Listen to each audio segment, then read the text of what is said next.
যোৱাকালি যিখন মিটিং হৈছিলে সেই মিটিংখনৰ উদ্দেশ্য আছিলে বিয়াৰ দিনবাৰ ঠিক কৰা বেলেগ কাৰণে এখন মিটিং নাছিলেই আৰু সেই কাৰণে বিয়াৰ কালিতো 2 ঘণ্টা সময় 1 ঘণ্টা সময় অকল বিয়াৰ কথাই আলোচনা কৰিলে কোন বিয়া হ'ব কোন দৰা হ'ব কোন কইনা হ'ব ক'ত ৰিসেপশন হ'ব এইবিলাকে তেওঁলোকে আলোচনা কৰিলে কালিতো পলিটিক্যাল কথা একো আলোচনা কৰাই নাই তেওঁলোকে স্যার তিনি গগৈ লগ হৈছে কিবা তিনি গগৈ তিনিটা থাকি গ'ল আমাৰ লগতো আৰু বহুত গগৈ আছে গতিকে মই ভাবো যে তেওঁলোকৰ যিটো ৰাজনীতি সেই ৰাজনীতি যদি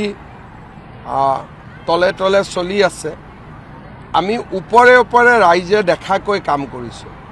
আৰু সেই কাৰণে অজস্ৰ ৰাইজৰ আশীৰ্বাদ আমাৰ লগত আছে ইলেকশ্যনততো কোনো কণ্টেষ্টে নহয়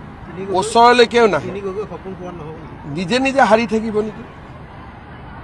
যোৱা লোকসভাটোতো এজন গগৈ হাৰিছে হাৰা নাই জানো সৰ্বানন্দ সোণোৱালৰ লগত এজন গগৈটো হাৰিছে বাকি গগৈ সকলো হাৰি থাকিব কিন্তু আমাৰ তৰংগ গগৈ আমাৰ গগৈবিলাক জিকি থাকিব চক্ৰ গগৈ তৰংগ গগৈ আমাৰ গগৈ সকল জিকি থাকিব